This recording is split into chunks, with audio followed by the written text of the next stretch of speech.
workshop is looking at artificial intelligence in English language assessment. It's going to be delivered to you by David Booth, who is the Director of Test Development for Pearson English Assessment.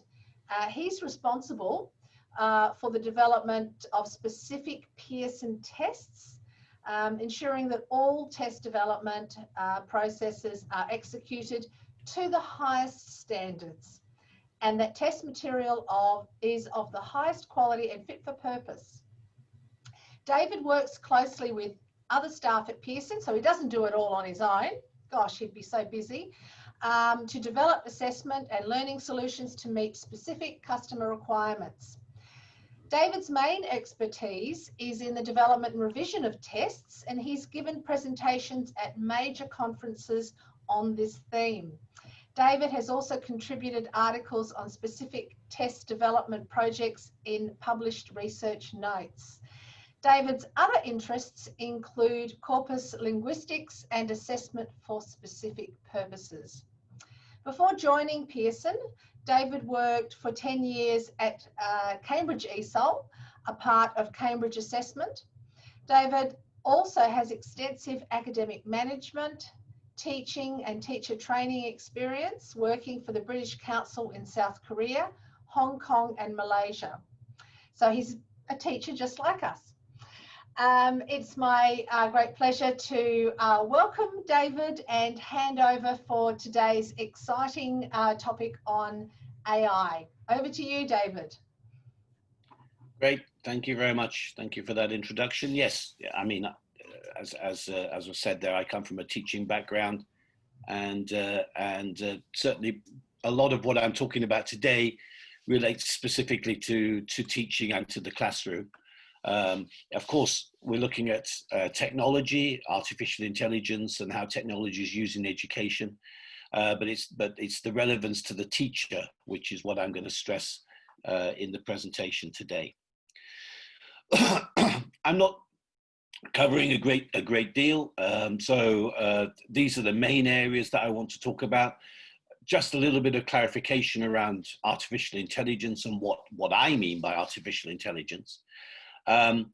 Talking about specifically how Pearson, I say we, I mean, by that I mean Pearson, how we use artificial intelligence in language assessment. And as I say, my main focus is really on the classroom and the teacher. How does this use of technology impact positively on the classroom? And how will that develop? So what are we looking at in the next relatively short term, 2 years, 5 years? What will we see in assessment, which will have a positive impact on the classroom, on teachers and learners? So very much classroom, teacher focused, trying to see how technology helps us in the jobs that we do. So I have a little poll here, a little question, just to test the water really. And, you know, from your understanding of what artificial intelligence is, to what extent do you make use of artificial intelligence in your daily lives? So Cameron will put up a poll, and if you can respond either A, B, every day, a few times a week, not much, or never.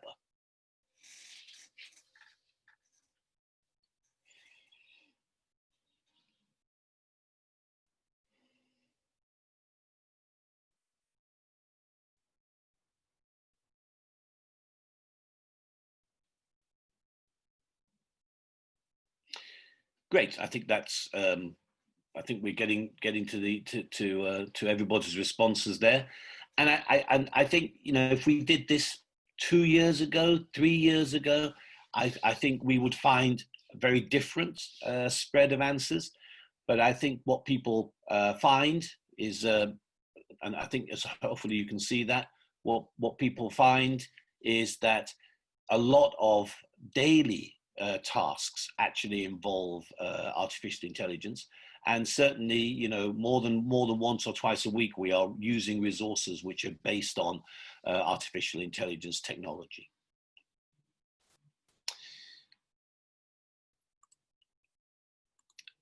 and the kinds of things, I mean, this is not exactly what, this isn't just, I mean, this is artificial intelligence in a way.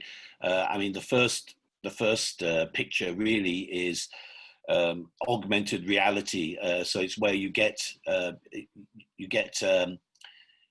reality brought into your own space. So it's often used in gaming, and gaming is an area where there's a lot of artificial intelligence used.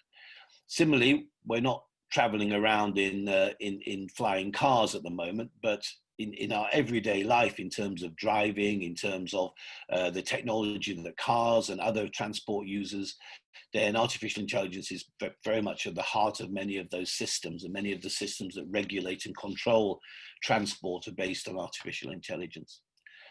And people will be aware, even simple things like searches on engines, search engines such as Google. Again, they use, the reason they can come back with results so quickly in a matter of milliseconds is that they're using very, very powerful algorithms and very powerful data searches. So yeah, artificial intelligence more and more a part of our daily lives. Now, stepping back a bit from artificial intelligence, I want to talk a little bit just about computers, because I think it relates. I mean, obviously, artificial intelligence is based around technology, based around data, computer power. But we've been using computers in language teaching and language assessment for quite a long time. I mean, I remember when I was teaching back in the 1980s, which is 30, 40 years ago, we had computer-assisted language learning. Of course, things have moved on a bit, but the actual rationale for using computers is pretty much the same. The reasons why we use computers to do a lot of the tasks in our daily lives and in our working lives is because they are quicker. They do routine tasks without getting bored, and that's particularly important in terms of assessment, because in assessment, of course, what you're often asked to do is to grade or rate a number of responses. I mean, it can be tens or 20s or hundreds. And of course, a human being gets bored of those kind of tasks, but a machine doesn't. Machines make fewer mistakes. Of course, they do make mistakes, but they don't make mistakes as often. And in repetitive tasks, they're often able to have completion rates of nearly 100% in terms of their accuracy. And also, important for us as well, is it makes a complex task easier. So, once programmed, and a program is a complex series of instructions, really. Once programmed, then a computer can do a task again and again, and a complex task as well. So it's not just routine tasks, but also complex tasks. I mean, in our tests, for example, we have some what we call adaptive algorithms. So an algorithm is really a set of tasks. It's like a program, and we have adaptive algorithms which help to basically calculate on the fly as the test is being taken, calculates the language ability of a particular student. Now, that involves, and these are the kind of calculations that are being made. So, it is possible for a human to use data and to calculate this. It's possible to do it with a calculator, but clearly to make these kind of calculations in real time is something that a human can't really do effectively. So machines, again, are there, and they help us implement things like computer adaptive algorithms so that we can have computer adaptive testing. So the use of computers obviously is become, from a testing perspective, is really the back end of most systems. Most testing systems that you will see have computers involved in them, and more the front end of the test is also using technology and using computers. So AI, I said, we'd say, well, what is AI? And many of you will be familiar with this, but, so as I say, we've used computers in learning and assessment for a long time. The difference with AI is that it brings together these three key things: computing power, data, and those algorithms, those very complex programs, which are able to analyze the data quickly, using the data, using that power. So bringing these three things together has enabled us to implement certain technologies within assessment, and as I've said earlier, to, I hope, the benefit in the end of the teacher and the learner. The slight jump with AI, and people, again, I'm sure many of you are aware of this, is moving from that use of those three elements, the computing power, the data, and the algorithms, to machines then starting to learn for themselves. So more and more, you'll find that there is so much data involved, and the computing power is so large that the machines themselves can actually select the data that they need and the information that they need to do certain jobs, and indeed develop their own algorithms, in effect, develop their own processes. And that's a big step, and it's a step that we're making in Pearson, but it is really at the cutting edge of technology where the machines are, and people have heard the term machine learning. So it's where machines are actually learning for themselves rather than relying on programmers or relying on the human direction. And that really is AI in a sense. I mean, it starts with these three elements, but more and more it's to do with how the computers are beginning to learn for themselves. So from Pearson's perspective, we're still, in certain ways, we're still in the, what you might call old school. We're still using that data, the computing power, the algorithms, the basic AI approach. And that's what we use in the marking of speaking and writing. Our writing marking is moving more towards the machine learning, partly because it's easier to work with text written text than it is to work with spoken text. But we're moving towards that, and that is certainly one area which will develop in the next 5 to 10 years. More and more technology is now looking at spoken word, and we'll be developing those machine-led or machine learning approaches to the analysis of speaking. As I said, we also use these adaptive algorithms, which is quite complex formula and complex routines. This is particularly in placement testing where people want very quick results. So one way of providing quick results is through adaptive technology, where you get basically instant results in terms of a score for a person's language ability. But more critically for teachers, I mean, of course, placement's important for teachers, but more critically for teachers is the whole area of feedback. And with more data and the ability to collect the data, again, computers collecting data, in a immediate way. So the computer can process that data. It doesn't require somebody sitting down, looking at a text, trying to pick out errors, for example, or work out scores or check where people are weak.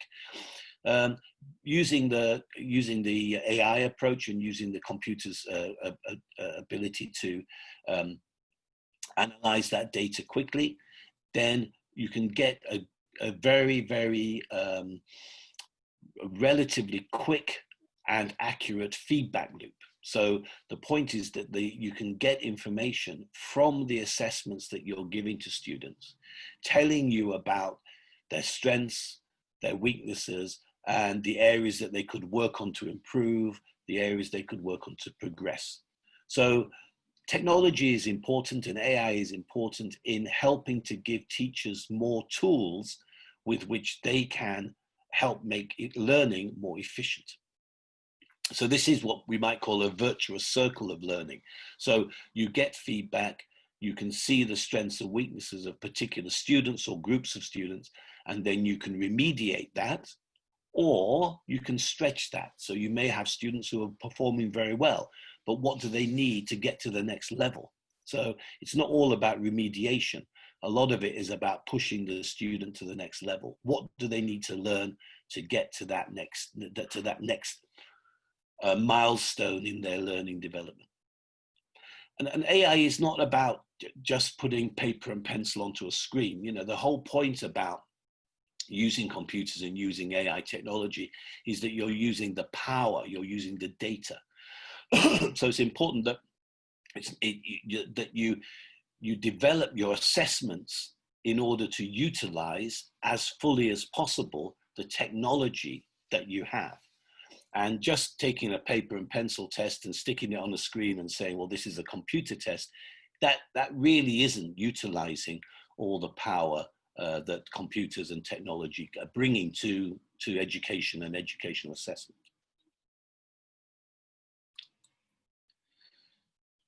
So I've said what we do. So what do you think? So do you think artificial intelligence can be used to assess language speaking and writing skills? So there's 4 options here. Yes, yes, but it has its limitations. Yes, but it's not the best way, or no. What do you think?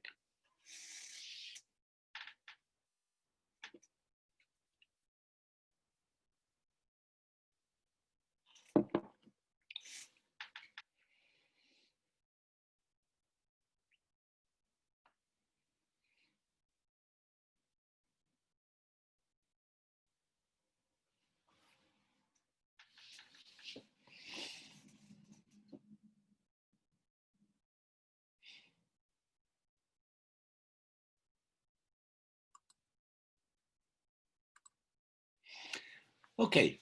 So, and I totally agree with this. I think yes, yes is a good answer, because you know it's obvious, because it is done. And I agree with the second point. You know, there are limitations, and you know, with any technology, the technology is developing, and part of our job in Pearson is to, you know, to follow that and to use that developing technology to improve and to research other areas where we can use that technology. It's not the best way. I can see the point, and there's certainly some people, particularly in the area of what you might call more performance elements of language. So people thinking of very higher order skills. Then some people feel that humans are better judges than machines. But certainly it is possible to use the machines in the way that we do in most language learning contexts. The machine is a very effective way of scoring speaking and writing. And it's not to say, excuse me, I just didn't do that. And it's not to say that that means that humans are not involved. The whole point is what we're trying to do with machine learning is make the machine as accurate as the very best human rater. So we all know that human raters vary, but of course the best human rater is what is in a sense your idealized version of the rater. So you want to have somebody who is an accurate rater, who is taking account of all the different elements of the language. Of course, that's an idealized position. You can't have that because human behavior is such that that doesn't really exist. But the idea when we're training our automated scoring engines and training the machines is to make them as good as the best human rater. But what you've got in a machine, and this is interesting from most people's perspectives, I think, is such a lot of data. I mean, the whole point that, you know, in a single utterance here, we've got and I can't quite see it because I've got the camera in the way, but my roommate never cleans the kitchen.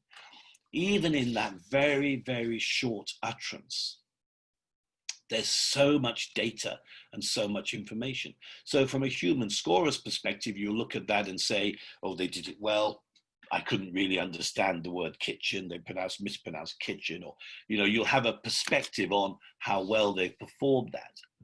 But the machine can look at a lot more of the data points and look at the data being generated in a different way. So looking at the pauses, looking at the stress and intonation, looking at the word segmentation.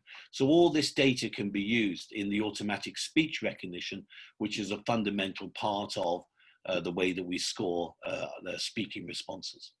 So a lot of data is what the machines are good at processing and using in terms of their assessment of a person's particular skill.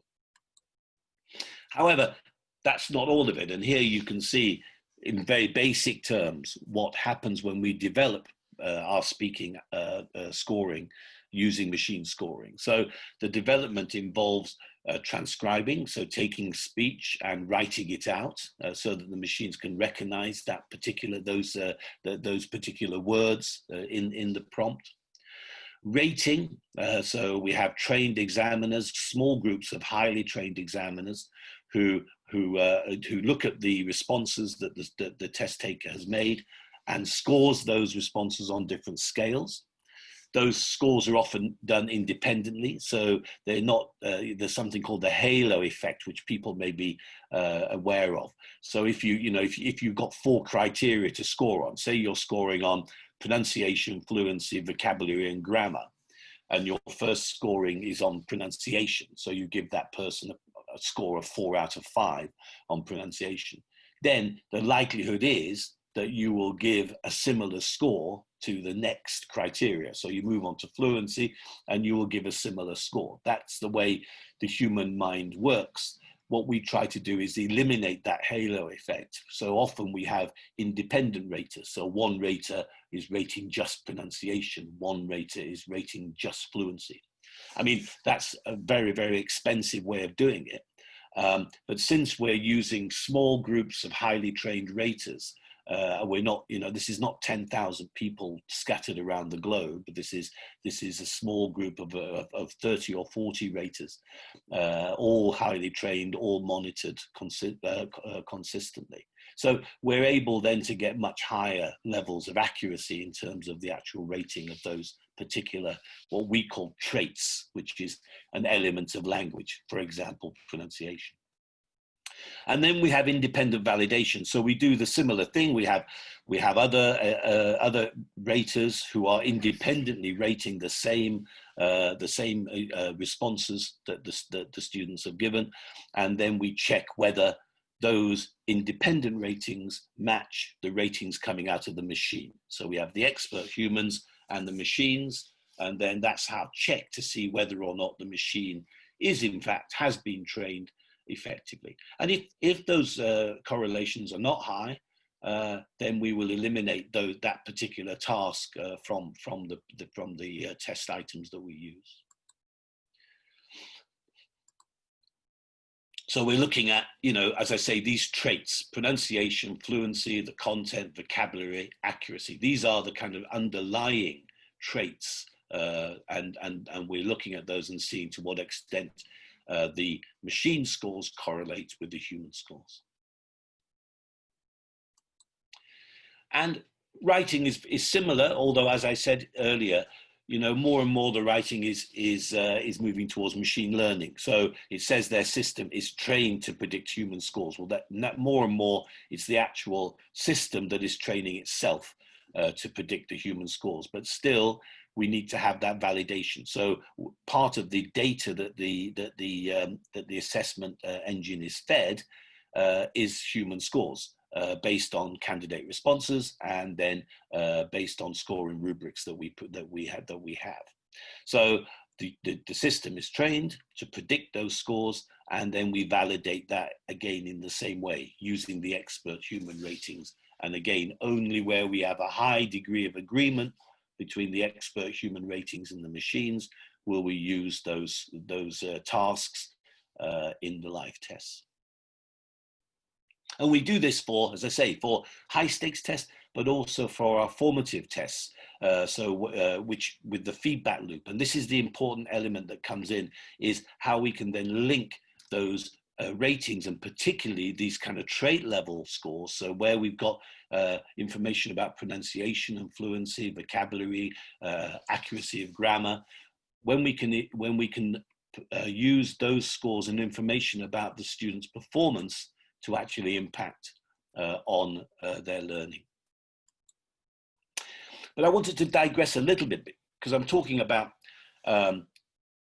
computer-based testing and about the difference between computer-based testing and, to an extent, paper-based testing, because computer-based testing does allow you to track those scores and also allows you to do other things. So, I mean, a good example is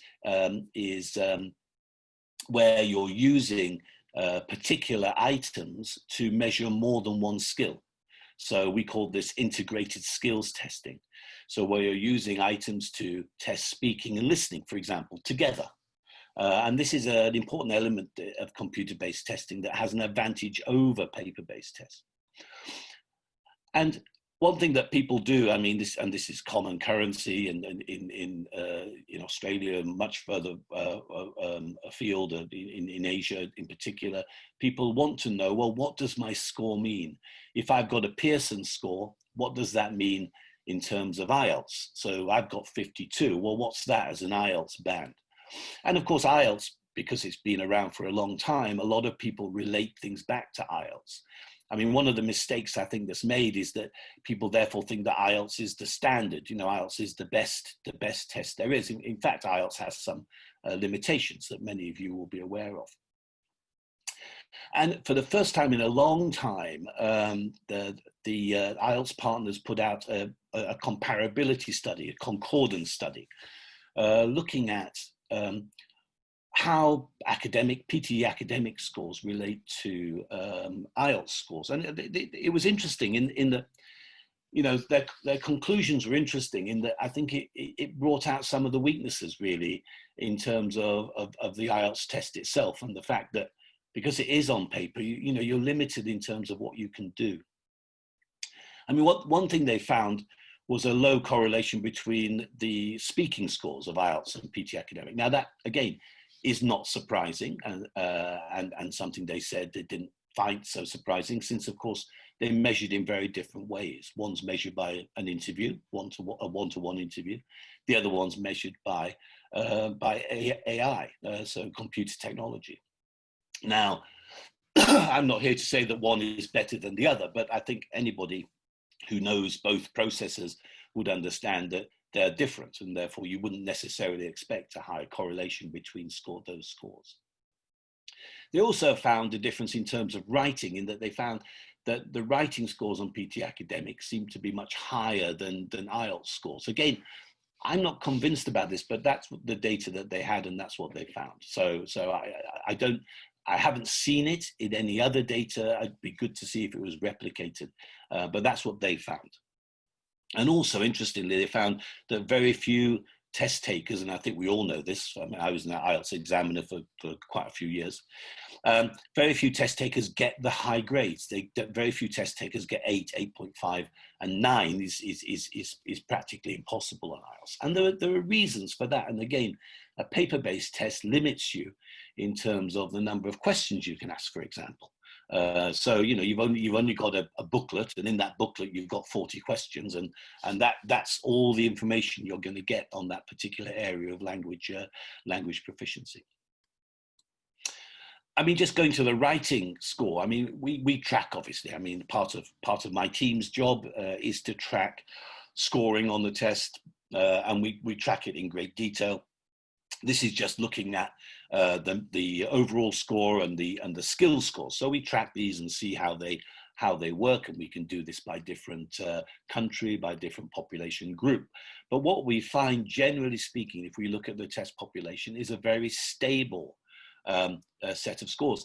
It's interesting in here, you'll see that there's a bit of a peak. It goes up in April 2020. And actually, that is due to COVID. Actually, the numbers of people taking tests fell, but the people who were taking the tests were generally speaking the very, very keen and able students, people who were ready to take it and who didn't want to put that off. So as you can see now, the scores are kind of going back down again. So as more and more people start taking tests, but what we don't find in PT academic, and this is based on a very large sample, is a great variety of scores. We find obviously the scores vary you know, in terms of the relationship between the skill scores and the overall score, but they don't vary as much as IDP seem to find. And I mean, in the end, you know, as I say, you know, there's a big difference between automated scoring and human scoring. There's greater variability in human raters. IELTS is not really designed to measure at the top of the scale The mean is somewhere towards the top of B1 in the Common European Framework terms, the mean of the paper. It's not really designed to measure high levels of language proficiency. It doesn't have a lot of score points. IELTS has 40 score points on the listening, for example, whereas PT Academic listening has a minimum of 104 score points. So there's 104 raw points you can get on PT Academic. That's converted, obviously, into a scaled score. As is IELTS. IELTS scores are converted from the raw score to the band score in a similar way that academic is. But there's just more and more points on PT Academic. So you get no discrimination, you know, so there is no difference between on IELTS getting an 8, an 8.5 or a 9. It's the same. It's just pure chance whether you were to get one of those. And in fact, you're not likely to get them anyway, because in terms of speaking and writing, examiners are not very, they don't want to give 9s. You know, they're reticent about giving high grades and high levels of performance to students. I mean, that's just the nature of testing with human beings. Human beings do not like to use the whole of the scale. They tend to stick more to the middle. Any of you who've done Leichhardt, you know, rate this on a scale of 1 to 7, you know, and then you get there's a little bit of writing that says, please do not use 3, you know, or you do not use 4. Don't use the middle all the time. People tend to start in the middle and go up a bit or down a bit, rather than see the whole scale as being able to use that. And just to reinforce the point, you know, this is a, it's not, I don't think it's real, but it's a simulated conversion table for IELTS. And you know, when I was working at Cambridge, I was using exactly this kind of table to relate the raw score, which you see down the bottom on the second line, to the band score. And most of the, you know, measurement power of IELTS is in those middle ranges, which makes sense. That is where the test is designed to be accurate, in the 5.5, 6, 6.57.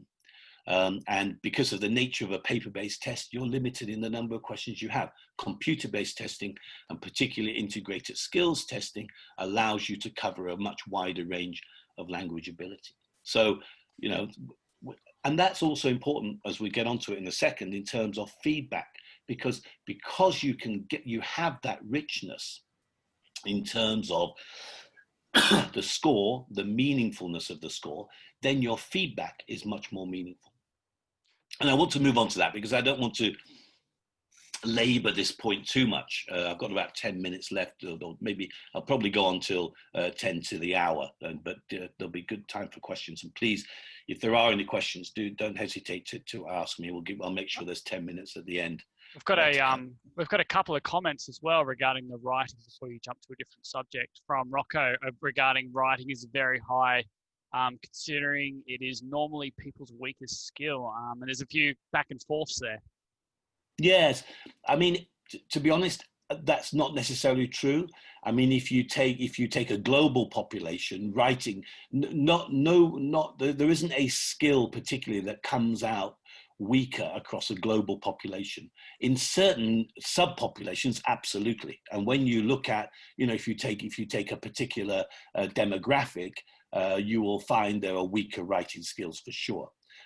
Now, if the person's then talking about academic writing skills, that's a slightly different element. Okay, so when people go to study, particularly in universities or higher education, they can quite often be weak in academic writing skills. That's because academic writing skills are a particular genre of writing, and you have to learn that genre like you do have to learn other genres, like you have to learn how to write an email or learn how to write an essay for and against. Language tests, even language tests like academic and like IELTS, which are focused on scoring people's writing ability, don't focus particularly on academic writing skills because they are so particular. So when you look at tests of English language, they tend to focus on general writing skills. So yeah, I mean, I can see that, you know, there may be different points there, but in general, if you look at the global population, then the skills don't vary as much. And in fact, I mean, this is a different conversation, but you know, there are questions about whether those skills actually do exist independently. when we're measuring language ability, we're really just measuring one thing, which is a person's language ability. And then the skills are more related to how well they show those language abilities through those different mediums. So it's an interesting aspect there. But yeah, is there another point there before I move on? Just different comments on that regarding depending on people's cultural background, skill people practice. One is also listening is the weakest skill was another comment by another individual. Yeah, sure. And, you know, I mean, it's not true of the global population, but it's absolutely true of local populations, and people on this call will be very aware of the different skill profiles of particular groups of people. And one of my colleagues, Ying Zheng, did a lot of work looking at students coming from a Chinese background and looking at students coming from an Indian background and looking at the different skill profiles of those. And she's published work on that, which is quite interesting. So yeah, it's definitely true of those populations which people I'll be familiar with. Okay, I want to move on to talk about, you know, the feedback loop, because that's a really important element of what I want to talk about today. Because I'm not just talking about high stakes learning. I want to talk about formative assessment and how AI is really powerful in that formative assessment area. But just before that, I just want to say, you know, what do you think is fairer, considering what I've said there? Assessment by a trained examiner or assessment by a trained machine? What do you think after all the things I've said to you there?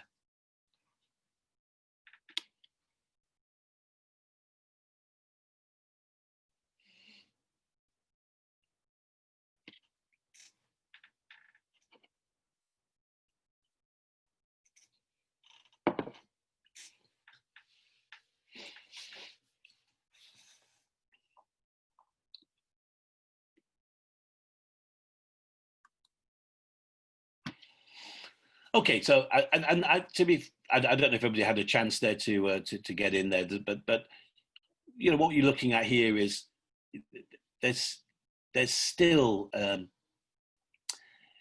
you know, people by their nature, they, you know, and especially us as teachers, you know, we've done assessment, we've done language, you know, we've been language assessors ourselves, and we know that we do a good job.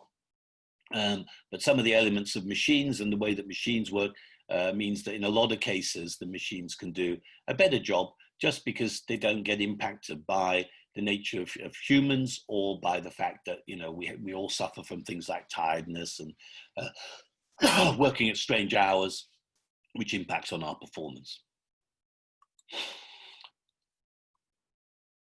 And, you know, there's a whole list, which I'm not going to go through, but there's a whole list of reasons why human scoring is challenging.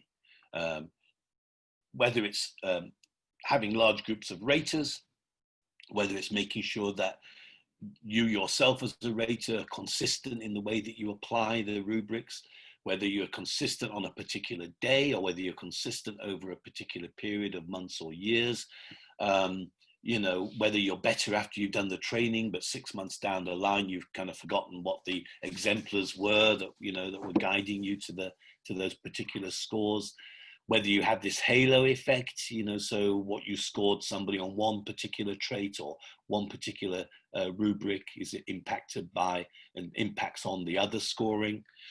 Just bias, human bias, you know, that you know, based on somebody's way they write, the fact they make spelling mistakes, the fact that you don't agree with what they've said, you know, they've made a strong point about a particular aspect of the society that they agree with, and you don't agree with that. I mean, there's all these different elements that you know, teachers and highly trained examiners are trained to put to one side. But we know that particularly when you get large groups of examiners, you do get quite a lot of divergence in terms of agreement. But what do teachers do best? This is really what I want to talk about in the last kind of 10 minutes is, you know, what do teachers bring to the table, and how do we exploit that particular elements of technology to make language learning more efficient and effective? And here you can see you know, a teacher grading papers, calculating, possibly filling in a spreadsheet, from that spreadsheet working out, you know, who's best in the class, possibly having sub-scores, using those sub-scores to decide what to teach next, or what area of language is weak, you know, the listening skills of this group are weaker, I'll focus on listening. So, but we all know that you know, this is incredibly time consuming, and something that most teachers in my experience, and I was teaching when I started teaching classes of 50 students, you know, and when you had 50 text, you know, 50 of their books, their classwork books on your table, you know, that was a job and a half to get through those. And, you know, and to be frank with you, you didn't have the time to take that data and use that data efficiently and effectively.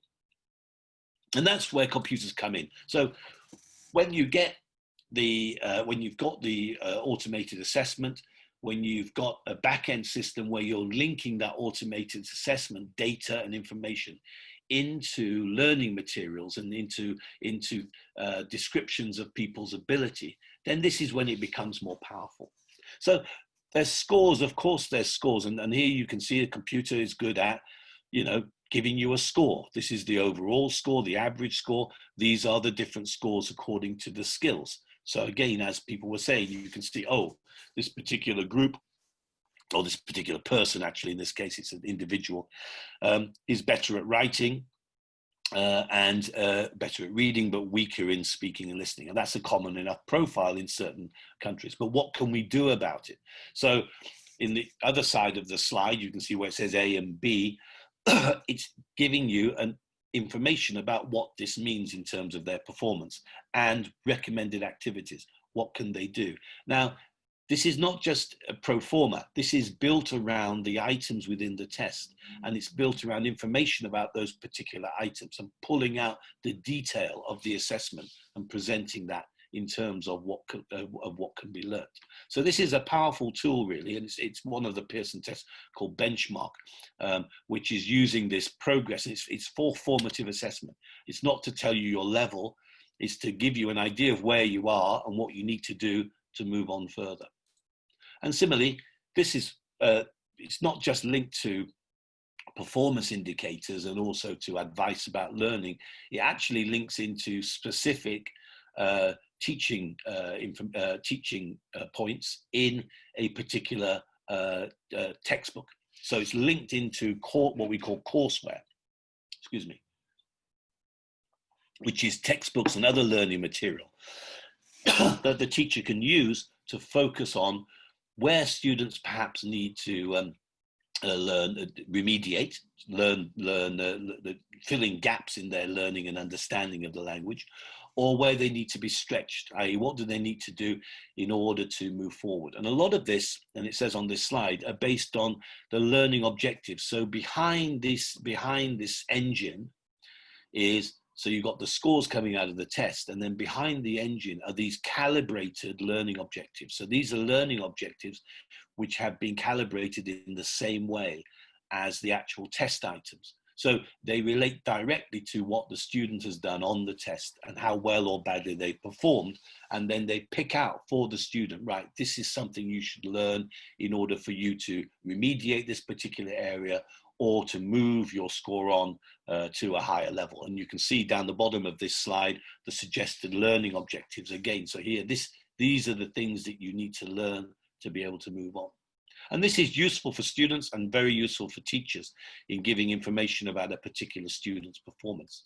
And of course, you can look at progress over time, how well they've performed at particular moments. Here you can see different dates, but also the teacher can get a general view of the class. So along with this, again, you know, the computer is putting all this data together and enabling you to interpret the data without having to go through that big pile of test papers. So this, again, the general class report tells you for the whole class.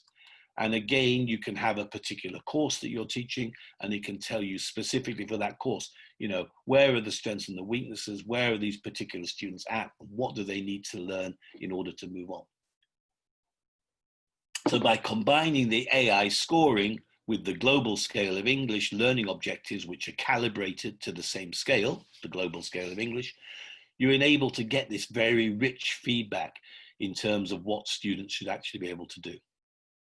So the computers are moving on from just giving you a score quickly, to giving you feedback which you can use in the classroom, and feedback you can use to have an impact on learning. And also as parents, I mean, that's another element. I mean, you can cut the information and data in whatever ways you want, but obviously people learn a lot at home. So, you know, parents are pushing their kids. So it's useful for parents to know. And again, you know, the beauty of computers is this can be in the language, the parent's own language. It doesn't have to be in English. It could be in Chinese. It could be in Urdu. It could be in a different language. So that back-end system allows the feedback, and that's the critical piece. The teachers are most effective at motivating students, giving feedback, helping students learn. Assessment is not the big skill of teachers. Learning is the big skill of teachers, supporting and developing learning and building that human relationship with the student. That's where teachers make the big difference, not in grading papers, giving them a score and telling A, you're better than B, and B, you're better than C, and C, you're better than D. That doesn't really help develop a language learning ability in a particular student. I just wanted to go back to the machines one more time, and just to make a couple of points, and I'll stop at 10:2. But you know, one thing I mentioned earlier was all about integrated skills. You know, and you know, the whole point is that putting a paper onto a screen is not a computer test. You know, the whole point is utilizing the technology that computers have. So many tests will come up with this kind of scoring outcome. So you get these skill scores: listening, reading, writing, speaking, right? And you know, you look at this and say, oh well, I'm better at reading. Listening is my weakest skill. But actually, that's nonsense. You know, you don't know how easy or difficult those reading questions were. Okay, in comparison to the listening questions. If the reading questions were much easier than the listening questions, then you'll get this skills profile. It doesn't mean your reading's better than your listening. You're relying on the test provider to have equated sections of a test, which they may or may not have. Similarly, oh, my listening's 15. That's my weakest skill. But in that listening paper, sure, you just got those 15 marks for listening, but what did you do in that listening paper? Yeah, you read texts. Yeah, so you have to read the questions. You wrote answers. Those answers may be very short, might be multiple choice. They might be longer. Okay, maybe orthographic. Maybe you spelt. Your handwriting is not good. Your spelling is not good. So there's more than just listening in a listening paper. Speaking. Okay, oh, I got 16 for speaking, but speaking tests involve a lot of listening, often for which you don't get the score. The only score that really has, and this goes back to that conversation I was talking about earlier, the only score here that's got any real meaning is actually 71. Now, what it means, I don't know, but 71 is the nearest approximation you'll get to an indication of that person's language proficiency, because that takes into account all of the elements, but there's still a load missing. There's still a lot of information missing there, but at least of all the elements you're able to assess, that 71 is a summary of those particular elements. So it's not a very, very strong model of assessment. You're missing a lot of information, and a lot of the information you get is meaningless. So a much stronger model of assessment is the one we use, and this is from our placement test, right? So what you're using, and those top boxes at the top are items, they're the item types. And these item types are measuring not across one particular skill, but multiple skills. So where your item is testing listening and speaking, you get scores for listening and speaking. And if you look at the bottom line, where the red arrows or the red lines come from, those are speaking questions which are which are testing both speaking and listening, and in the case of the first one, speaking and reading. So computers allow you to develop this much richer model of language proficiency based around integrated skills of items, not putting everything into a box and missing half of the information that was in there anyway.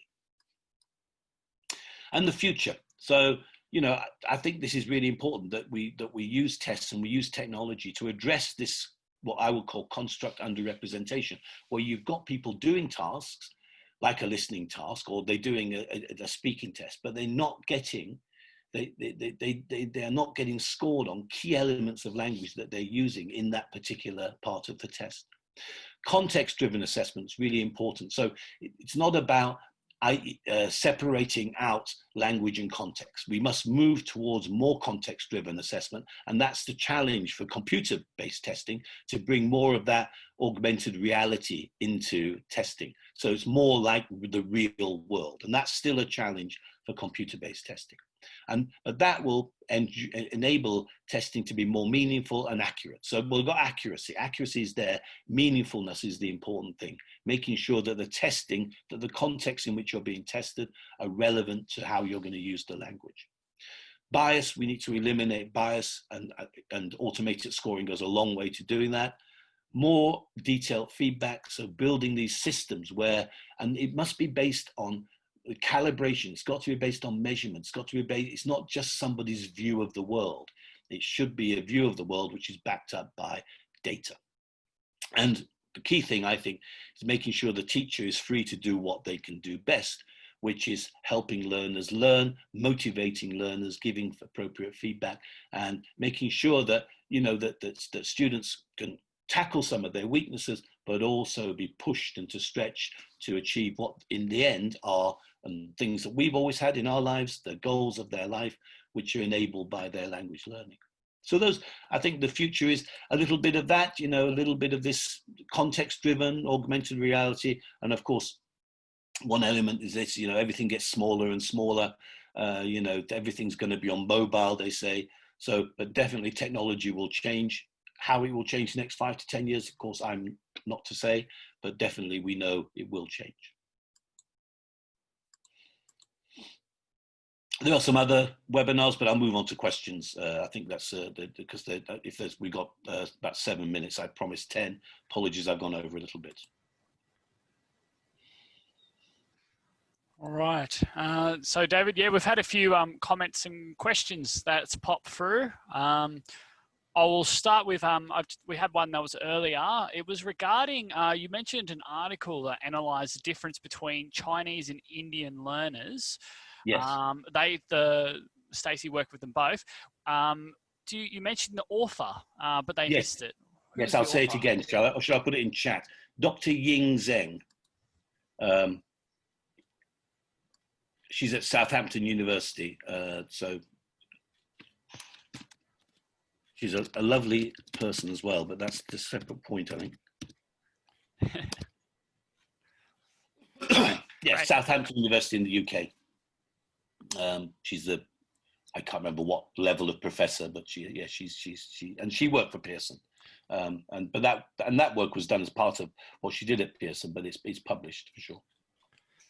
There was another one that was regarding, it was some previous slides, just talking about the feedback given after the test for teachers, parents and students.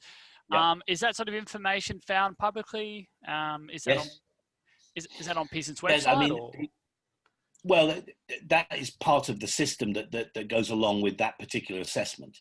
But it is public. I mean, you can find that. It's called benchmark tests. So if you just look up that, I can't remember if it's called Pearson benchmark, but anyway, it gives you a lot of information on how that information comes about.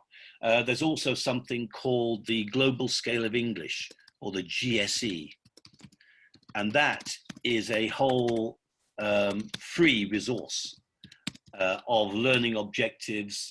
They've got vocabulary and grammar that are all kind of calibrated and scaled according to different levels.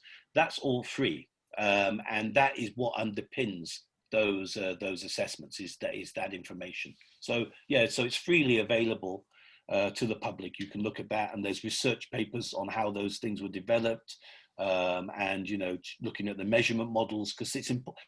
As I say, the quality is underpinned by the data and the measurement.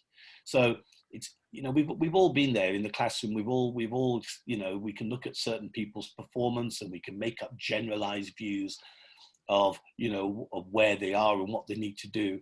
But really, without the data, it's very difficult to pinpoint a particular individual's, requirements and needs. And this is, I'm not saying this is the panacea. This is not, but it's certainly moving towards that. It gives you a very good picture of the classroom and what people in the classroom can do, and also what individuals can do. And that resource is available free. Obviously, if you need to do the test and test people and get that feedback, then you have to buy the test.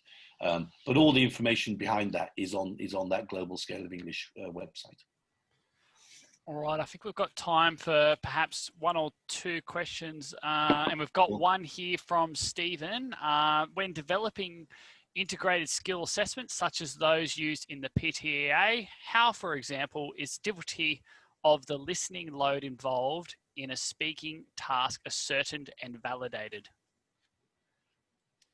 So can you repeat that again? How is the listening load? How is for example, is the difficulty of the listening load involved in a speaking task ascertained and validated? And it's on the chat as well, in case. Yeah, it's a question. On the chat. Sorry, apologies. Yes, I've got it there. Okay, yeah, fine. Okay, the difficulty, sorry. Yes, okay, so how you determine the difficulty is, well, it's pre-testing, which is something that people will be familiar with.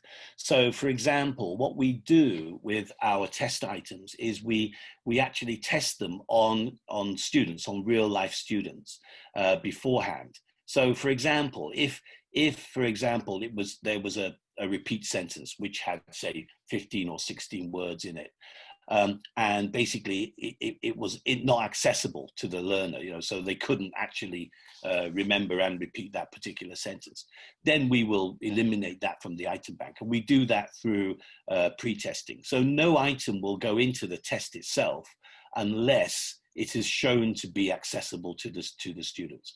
Now, obviously, different students at different levels will have different levels of ability. So, you can't have an item which is absolutely totally accessible to all. You're going to have some which are more accessible to high level learners and some which are more accessible to lower level learners. But certainly through our pre-testing, we make sure that everybody has a chance, to respond to that particular item.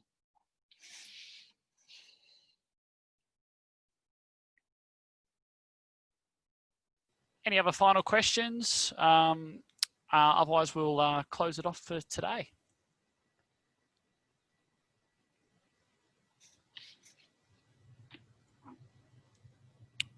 Okay, I think that might be the end of today's webinar. Thank you very much, David. On behalf of we had more than 40 participants in the end.